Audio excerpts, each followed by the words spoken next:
Good morning students. आज इस नए वीडियो में हम लोग क्लास 10th एनसीईआरटी साइंस में फिजिक्स स्टार्ट करने जा रहे हैं। इस चैप्टर का नाम है प्रकाश का परावर्तन एवं अपवर्तन। प्रकाश का परावर्तन एवं अपवर्तन, इसका नाम है रिफ्लेक्शन ऑफ लाइट। रिफ्रैक्शन अपवर्तन होता है, रिफ्लेक्शन परावर्तन होता है। इस चैप्टर को हम लोग आज पढ़ेंगे। सबसे पहले हम लोग इसको देख लेते हैं, समझ लेते हैं ये क्या होता है। हम लोग पूरे दिन कुछ ना कुछ वस्तुओं को देखते रहते हैं, लेकिन क्या हम लोगों ने कभी ये अनुभव किया है कि वो वस्तुएं हमें दिखाई कैसे दे रही हैं? ऐसी कौन सी वजह है जिससे हमें वस्तुएं दिखाई दे जाती हैं? अब जैसे मान लीजिए ये बोर्ड है, हम लोगों को दिख रहा है, चाक, पेंसिल, डस्टर और भी बहुत सारी वस्तुएं हमें दिख रही हैं। तो दिखने के लिए कौन कौन से कारक आवश्यक हैं, ये कब दिखती हैं और कब नहीं दिखती हैं, ये बात हमें समझनी है। देखिए, यदि हमें कोई वस्तु देखनी है तो सबसे पहले तो जरूरी है कि हम लोगों की आंख सही हो। यदि हम लोगों की आंख सही है, आंख में कोई दिक्कत नहीं है, कोई बीमारी नहीं है, तब ही हम किसी वस्तु को देख पाएंगे। दूसरी चीज, पता लगा हमारी आंख भी सही है और फिर भी हम कोई वस्तु नहीं देख पा रहे हैं, तो इसमें क्या अंतर पड़ेगा? तो इसके लिए क्या होता है और किस कारक की हमें आवश्यकता पड़ेगी? तो वो दूसरा कारक है हमारा प्रकाश। यदि कोई प्रकाश आकर के उस वस्तु पर नहीं पड़ेगा और उससे टकरा करके हमारी आंखों तक नहीं आएगा, तब तक वो वस्तु हमें दिखाई नहीं देगी। तो ये दो कारक हैं, दोनों कारक बहुत आवश्यक हैं, तभी हम किसी वस्तु को देख पाएंगे। अब प्रकाश को हम साधारण बोलचाल की भाषा में, अंग्रेजी में लाइट भी कहते हैं। अब ये प्रकाश होता क्या है? प्रकाश एक ऊर्जा है जो हमारी आंखों पर दृष्टि संवेदना उत्पन्न करती है। प्रकाश एक प्रकार की ऊर्जा है। प्रकाश एक प्रकार की ऊर्जा है जो हमारी आंखों पर दृष्टि संवेदना उत्पन्न करती है। प्रकाश हमें स्वयं दिखाई नहीं देता है, लाइट हमें स्वयं दिखाई नहीं देती, लेकिन ये लाइट या प्रकाश जिस वस्तु पर पड़ जाता है और उस वस्तु पर पड़ने के बाद जब लौट कर हमारी आंखों पे आता है तो वस्तु हमें दिखाई दे जाती है। जैसे अब पता लगा कि जैसे दो कमरे हैं, एक कमरे में एक व्यक्ति बैठा, दूसरे में दूसरा बैठा।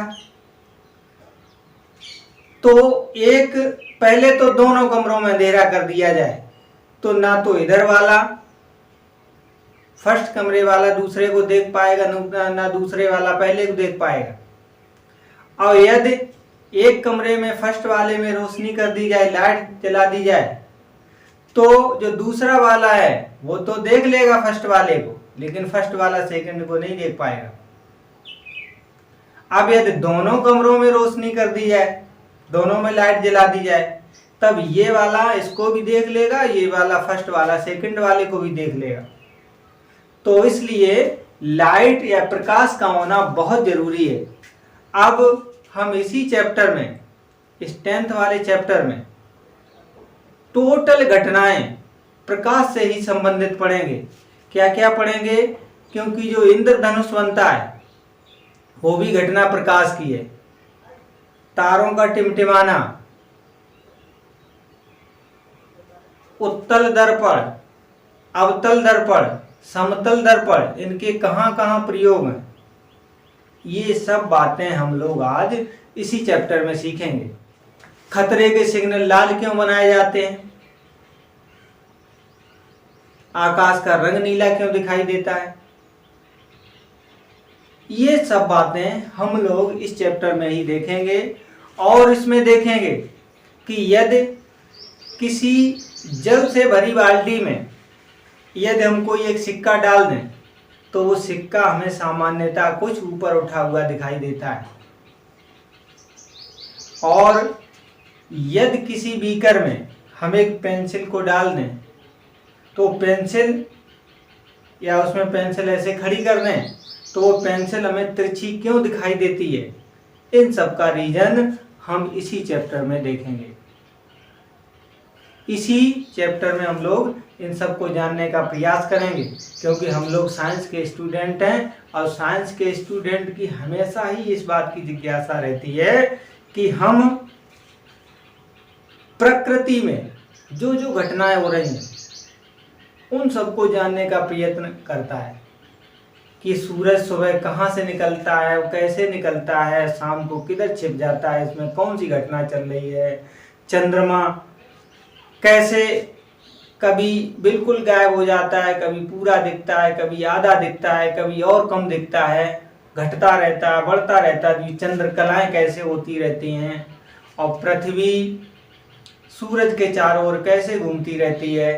तो इन सभी की जानकारी करना ही साइंस कहलाता है। साइंस में इन सब की जानकारी करना या प्रकृति के बारे में जो जो घटनाएं घट रही हैं तो उन सबको जानना ही भौतिक विज्ञान कहलाता है। फिजिक्स क्लास 10th की जो साइंस है उसका हम लोग टॉपिक फिजिक्स पढ़ रहे हैं, एक पार्ट है साइंस का, एक पार्ट है फिजिक्स या भौतिक विज्ञान, हम लोग उसी को पढ़ने जा रहे हैं। उसी में भौतिक विज्ञान का पहला चैप्टर है, वैसे तो 10वां साइंस के हिसाब से, लेकिन फिजिक्स के हिसाब से फर्स्ट चैप्टर है प्रकाश का परावर्तन एवं अपवर्तन।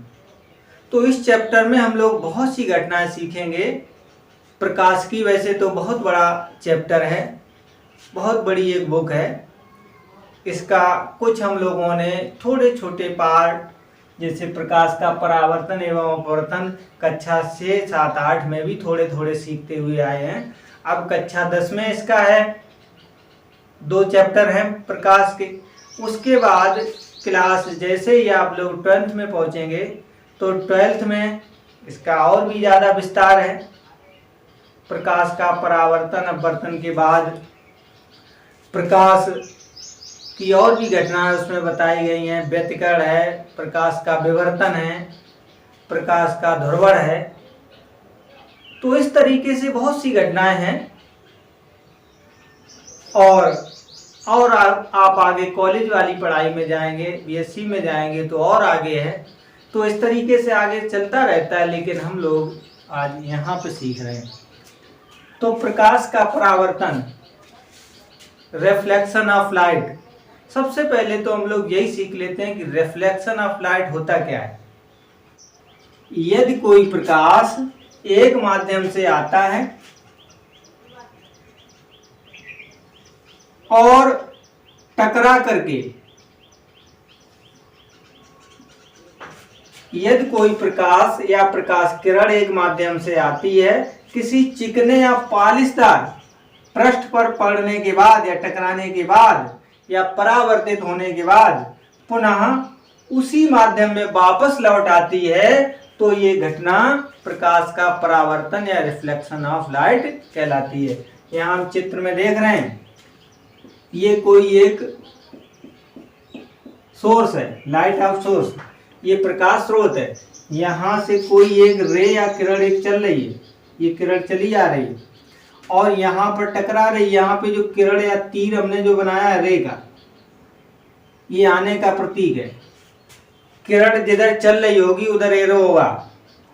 तो ये प्रकाश किरण आ रही है, इस किरण को हम लोग बोलते हैं आपतित किरण।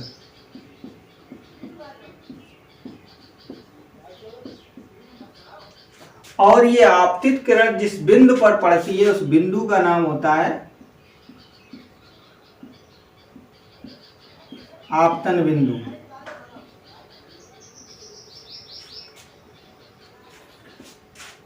चिकने या पॉलिशदार पृष्ठ पे पड़ने के बाद, टकराने के बाद ये किरण वापस उसी माध्यम में लौट जाती है। इस घटना को हम लोग प्रकाश का परावर्तन कहते हैं और इस किरण को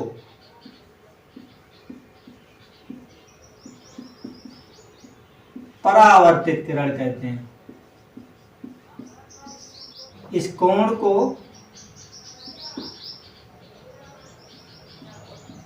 आपतन कोण, क्योंकि आपतित किरण और अविलंब, इसको हम लोग अविलंब कहते हैं। अविलंब क्या होता है?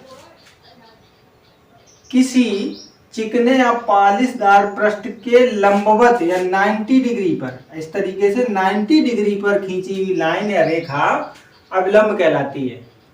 तो ये अविलंब है, 90 डिग्री है, ये 90 डिग्री बना रहा है इस तल के साथ, इधर से भी 90 बनाएगा। तो अविलंब और आपतित किरण के बीच बना कोण आपतन कोण कहलाता है। इसको हम लोग आई से प्रदर्शित करते हैं। और परावर्तित किरण और अविलंब के बीच बना कोण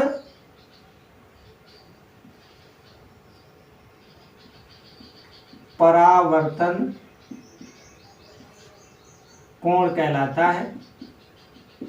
इसे हम लोग स्मॉल r से प्रदर्शित करते हैं। अब बात आती है कि परावर्तन है तो परावर्तन के कुछ नियम भी होंगे। परावर्तन के बहुत ज्यादा नियम नहीं, केवल 2 साधारण से नियम हैं। हम परावर्तन के नियम भी एक बार सीख लेते हैं।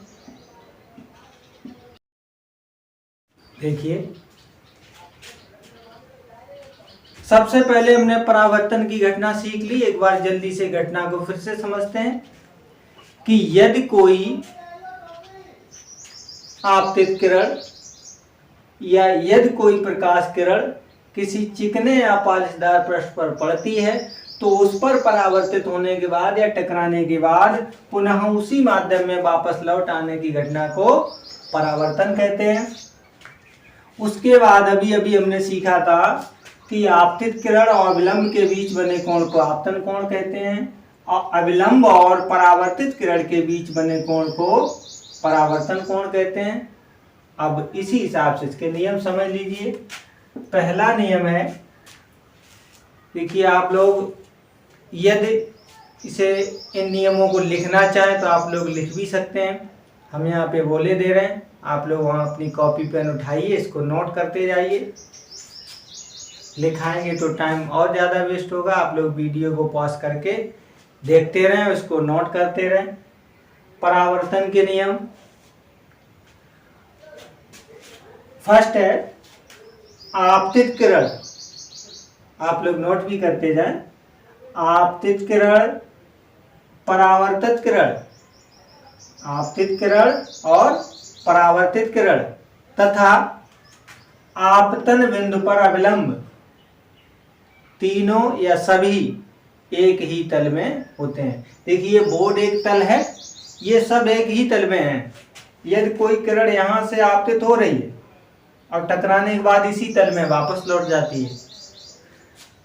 आपतित किरण, परावर्तित किरण और आपतन बिंदु पर अविलंब तीनों एक ही तल में होते हैं, सभी एक ही तल में होते हैं। ये फर्स्ट नियम हो गया, फर्स्ट लॉ। उसके बाद सेकंड लॉ है आपतन कोण, सेकंड में है आपतन कोण सदैव परावर्तन कोण के बराबर होता है। आपतन कोण I और परावर्तन कोण R ये सदैव कैसे होते हैं? बराबर। आप जितने कोण पे इस किरण को डालेंगे, अगर जो आपने 30 अंश पे ये वाली किरण डाली तो समझ लीजिए 30 पर ही ये वापस होगी। यही तो हमेशा बराबर होता है।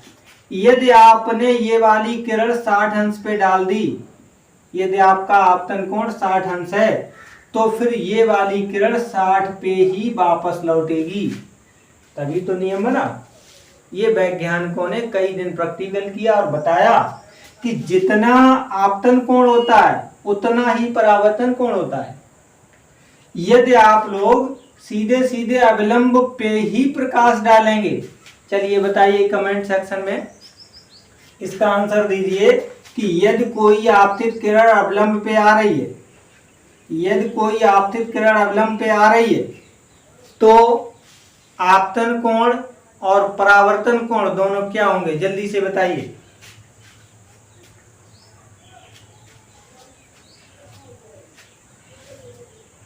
जल्दी से बताइए आपतन कोण और परावर्तन कोण क्या होंगे।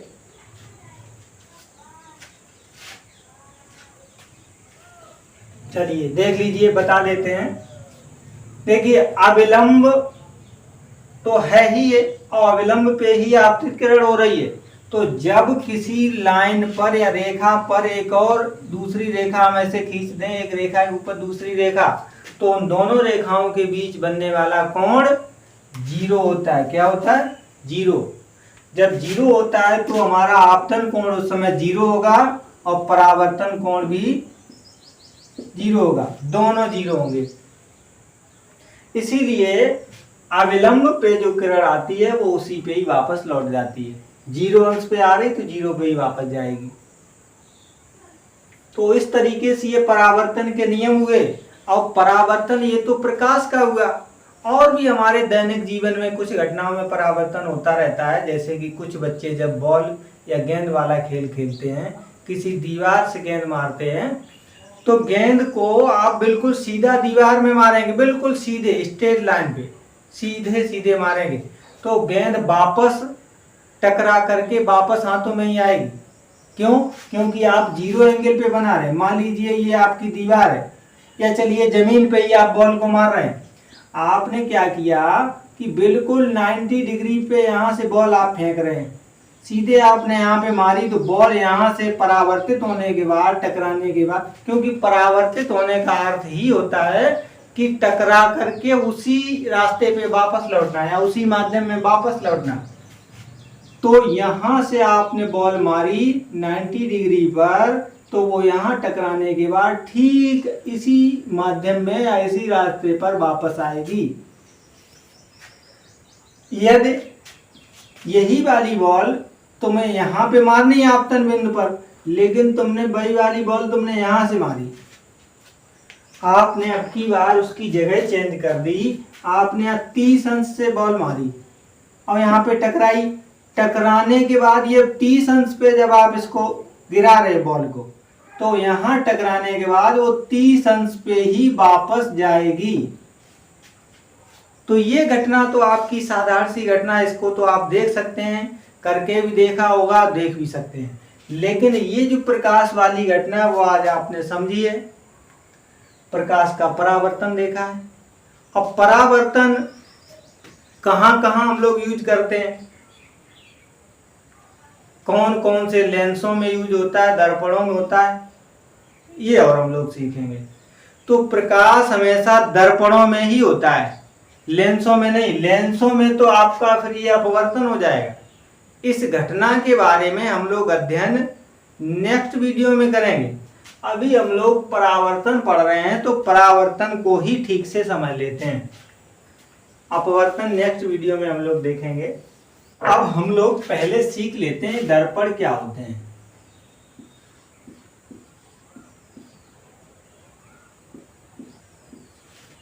दर्पण जिसे हम लोग मिरर कहते हैं। मिरर तो सबने देखा होगा रोज, जिसमें हम लोग अपना चेहरा देखते हैं।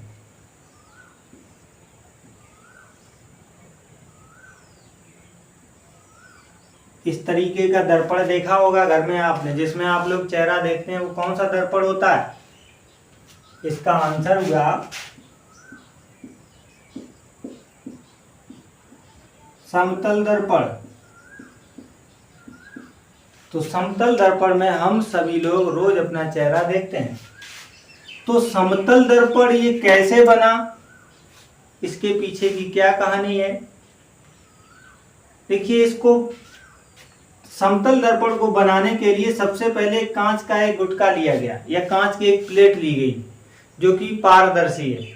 आप आर पार देख सकते हैं, जैसे कि जल में आर पार दिखता है, हवा में आर पार दिखता है, कांच में दिखता है। कई सारी ऐसी वस्तुएं जिनमें आर पार हमें दिख जाता है।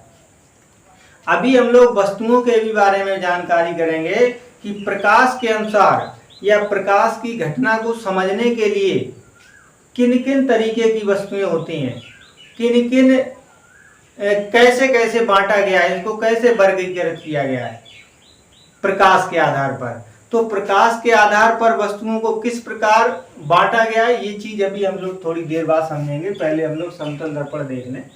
तो समतल दर्पण को बनाने के लिए सबसे पहले हम लोग एक कांच की प्लेट लेते हैं जिनमें दोनों तरफ खुला होता है, कोई किरण सीधी सीधी आर पार निकल सकती है। आपने देखा होगा कि यदि हम किसी दीवार से किसी गेंद को मारते हैं तो वापस लौट आए, इसको परावर्तन कहते हैं। यदि हम किसी ऐसे पर्दे पर गेंद को मारें जो बहुत पतली हो, बहुत नाजुक हो, हम उस पर्दे में बॉल को तेजी से मारें तो उसको फाड़ करके बाहर निकल जाए, तो ये होता है अपवर्तन।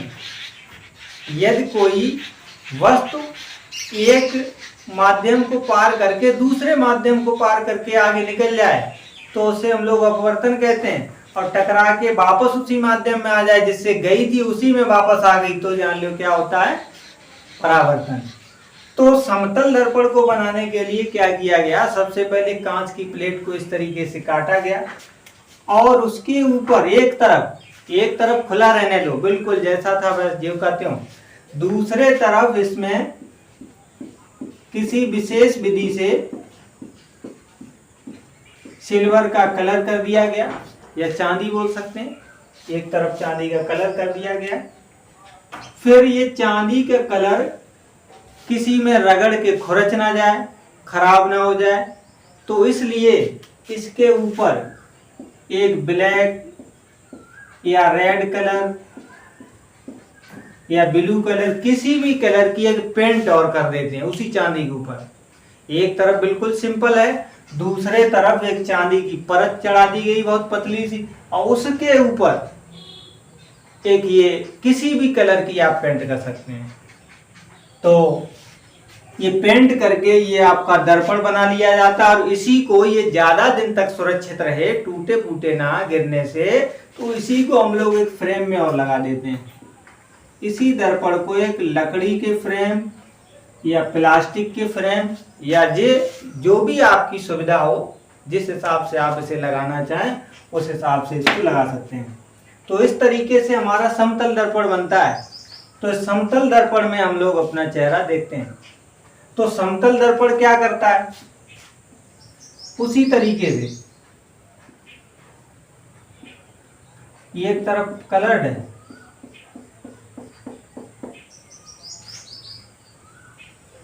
कोई किरण आती है इस पे टकराने के बाद, उसी तरीके से जो अभी हमने आपको रूल बताए थे, टकराने के बाद ऐसे वापस जाती हैं और प्रतिबिंब बनते हैं। प्रतिबिंब कैसे कैसे बनाते हैं ये भी हम लोग देख लेते हैं। जैसे मान लीजिए आप समतल दर्पण के सामने खड़े हो गए, चलिए यही आपने समतल दर्पण बना के खड़ा कर लिया है। यहां से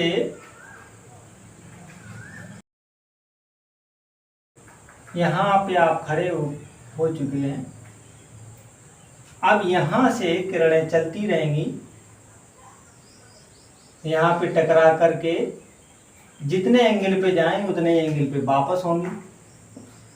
उसके बाद कोई किरण यहाँ पर भी पड़ रही होगी, तो यहाँ पे पड़ने के बाद ये अवलंब बनता है तो वो यहाँ जाएगी। इस तरीके से। और यदि हम इस किरण को, आने वाली किरण को, ये आपतित है और ये परावर्तित है, यदि ये परावर्तित किरण, चलो एक और किरण डाल लेते हैं,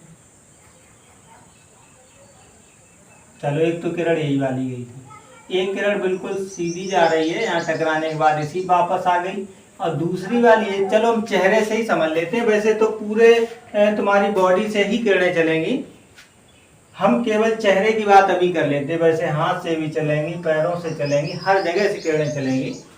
यहाँ से एक किरण गई, बिल्कुल सीधी गई, और वो टकराने के बाद सीधी वापस लौट आई, क्योंकि 90 डिग्री पड़ रही है। एक किरण ये 30 अंश पे पड़ी होगी, तो पता लगा अवलंब ये रहा, तो ये 30 अंश पे ही वापस लौट गई।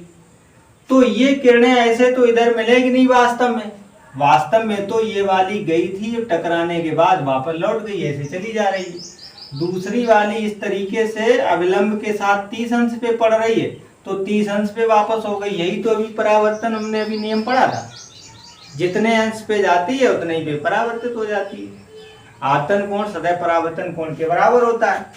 तो अब हम इस वाली किरण को डैश डैश करके पीछे बढ़ाएं, इसको पीछे बढ़ाएंगे और ऐसे इसको पीछे बढ़ाएंगे, तो जहां पर भी ये मिलेंगी, पीछे बढ़ाने पे यहाँ मिलती हुई प्रतीत हो रही, तो समझ लीजिए यहाँ पर इसका प्रतिबिंब बन रहा है। तो ये चेहरा आपका जहां पर है ठीक उतना ही, जितना दूरी पे आप खड़े हुए हो ठीक उतने ही दूरी पर पीछे आपका चेहरा रहेगा। ये वाले पैर का प्रतिबिंब इसी प्रकार से यहाँ बन जाएगा, ये हाथ वाला यहाँ पे आ जाएगा। तो कुल मिलाकर जैसा आपका बॉडी या चेहरा इधर है उसी हिसाब से इधर आपका आ जाएगा। तो ठीक दर्पण के भीतर ये चित्र आपका बनेगा। आप पता लगा कि 2 मीटर की दूरी पर खड़े हुए हैं, तो इस दर्पण के भीतर आपका 2 मीटर की दूरी पर ही प्रतिबिंब बनेगा। यदि आप पीछे हट के 5 मीटर पे यहाँ खड़े हो जाएं, यहाँ 5 मीटर पे आप खड़े हो जाएं जाके, तो इसके अंदर 5 मीटर पीछे ही आपका प्रतिबिंब बनेगा। तो ये समतल दर्पण द्वारा प्रतिबिंब बनना आपने सीखा। इस समतल दर्पण का हम लोग रोज यूज करते हैं, और समतल दर्पण की कुछ विशेष बातें भी हैं। इस समतल दर्पण में क्या विशेष बात है कि यदि आपको अपने पूरे शरीर का प्रतिबिंब देखना है एक साथ, तो कम से कम आपको अपने शरीर की लंबाई का या आधी लंबाई का आपको समतल दर्पण चाहिए होगा, तब आप अपना पूरा शरीर का प्रतिबिंब उसमें देख पाएंगे। जैसे पता लगा कि आप 5 फुट के हैं, तो कम से कम 2.5 फुट का अवश्य आगे दर्पण लगा होना चाहिए, तभी आप उसमें अपना पूरा प्रतिबिंब देख पाएंगे। अगर जो 2 का लगा हुआ है आप 5 के, तो पता लगा या तो आपका सर दिखेगा, आधा शरीर ऊपर का दिखेगा, नीचे का रह जाएगा। यदि आप नीचे का देख पा रहे हैं तो पता लगा आपका चेहरा छूट रहा है। तो इस तरीके से आप पूरा नहीं देख पाएंगे। यदि आप 5 फुट के हैं तो कम से कम 2.5 फुट का अवश्य चाहिए। फिर इससे एक्स्ट्रा कितना भी हो, 2.5 का हो, 3 का हो, 4 का हो, बड़ा कितना भी हो, लेकिन 2.5 से कम नहीं होना चाहिए, तभी आप अपना पूरा चेहरा देख पाएंगे। और जिसमें आप रोज छोटे से दर्पण में यदि आप चेहरा देख रहे हैं, तो आपका सिर्फ चेहरा ही दिख पाएगा। किसी अपनी और बॉडी की कोई अंग देख रहे हो तो फिर चेहरा नहीं दिखेगा। तो इस तरीके से और भी समतल दर्पण में कुछ विशेष बातें हैं। यदि आप यहां से भाग करके आ रहे हैं दर्पण की तरफ, यदि आप 15 मीटर प्रति सेकंड, यदि आप 15 मीटर प्रति सेकंड की चाल से समतल दर्पण की तरफ भागते हुए आ रहे हैं, तो समतल दर्पण में जो आपका अंदर प्रतिबिंब बन रहा था वो कितने दूरी से भागता हुआ नजर आएगा। यदि आप 15 मीटर प्रति सेकंड की तरफ से दर्पण की तरफ भागते हुए आ रहे हैं, तो दर्पण में जो आपका प्रतिबिंब बन रहा है वो आपके तरफ इससे डबल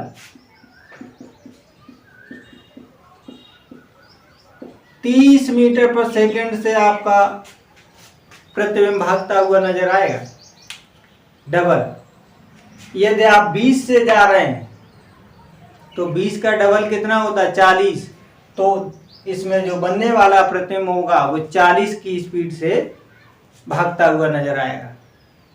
इसका ठीक अपोजिट आप कर सकते हैं। यदि आप दूर जा रहे हैं तो वो उसी हिसाब से दूर जाने लगेगा। तो इस तरीके से समतल दर्पण की कुछ विशेष बातें हैं। उसके बाद अभी हम लोगों को भी और भी चर्चा करनी है। और दर्पण हमारे कोर्स में है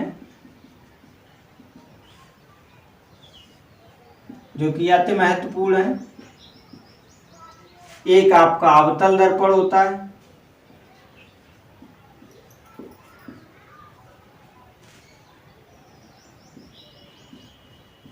एक आपका उत्तल दर्पण होता है। दोनों ही बहुत महत्वपूर्ण है, इनको अभी से सीखना बहुत जरूरी है। इनके कहाँ कहाँ यूज है, जरा इसके यूज और बता दें पहले। अवतल दर्पण जो ये लगा हुआ आप देख रहे हैं, उत्तल दर्पण देख रहे हैं, हम आपको दिखाएंगे, इसको नेक्स्ट वीडियो में आपको दिखाएंगे भी।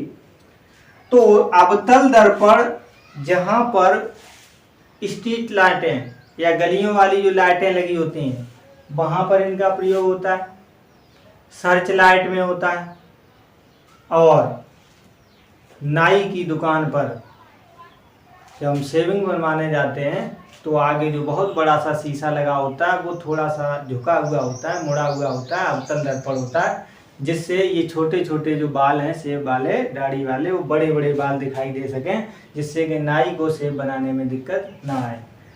तो अब गलियों में और सर्च लाइट में भी होता है, इसका यूज कैसे होता है अभी हम आपको और आगे समझाएंगे। और ये उत्तल दर्पण है, उत्तल दर्पण का प्रयोग किस प्रकार मोटर वाहन वाले अपने पीछे के चित्र देखने के लिए यूज करते हैं, किस प्रकार मोटर वाहन वाले अपने पीछे वाले चित्र या पीछे कौन सा वाहन आ रहा है ये सब देखने के लिए जो प्रयोग करते हैं तो उनको हम लोग देखेंगे। तो वहां इसका प्रयोग होता है। और उत्तल दर्पण का प्रयोग किसी खंबे पे लगी लाइट जिसको हमें प्रकाश को फैलाना होता है वहां पे लगा होता है। चलो भी और आगे बताएंगे।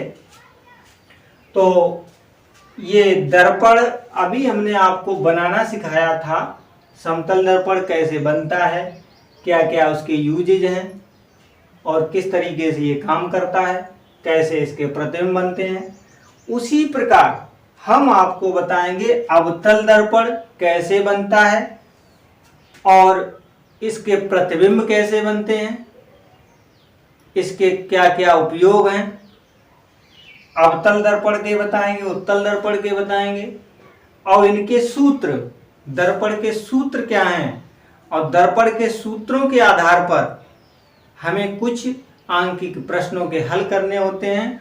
वो हम लोग प्रश्नों को हल करना भी सीखेंगे जो कि बोर्ड परीक्षा में प्रतिवर्ष आते हैं, चाहे इंग्लिश मीडियम के छात्र हों चाहे हिंदी मीडियम के छात्र हों, सभी के लिए इम्पोर्टेंट है।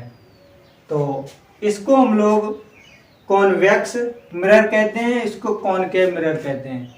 क्योंकि किसी को इनकी अंग्रेजी भी सीखनी हो तो हम अंग्रेजी साथ साथ बताते रहते हैं। इसको कॉन्वेक्स मिरर, इसको कॉनकेव मिरर, और ये वाला तुम्हारा मिरर होता है सिंपल प्लेन मिरर। और हमने आज आपको इनके बारे में अध्ययन कराया। ठीक नेक्स्ट वीडियो में इनके बारे में और डिटेल से हम लोग बात करेंगे। यदि आपको चैनल अच्छा लगता है तो उसको सब्सक्राइब करिए और आगे इसी तरीके के वीडियो देखने के लिए बेल आइकन को भी दबा दीजिए, जिससे कि नए वीडियो आपके लिए डाले जाएं तो आपके पास इनका नोटिफिकेशन पहुंच जाए और आप इनको दोबारा से देख सकें। तो इसी के साथ जय हिंद।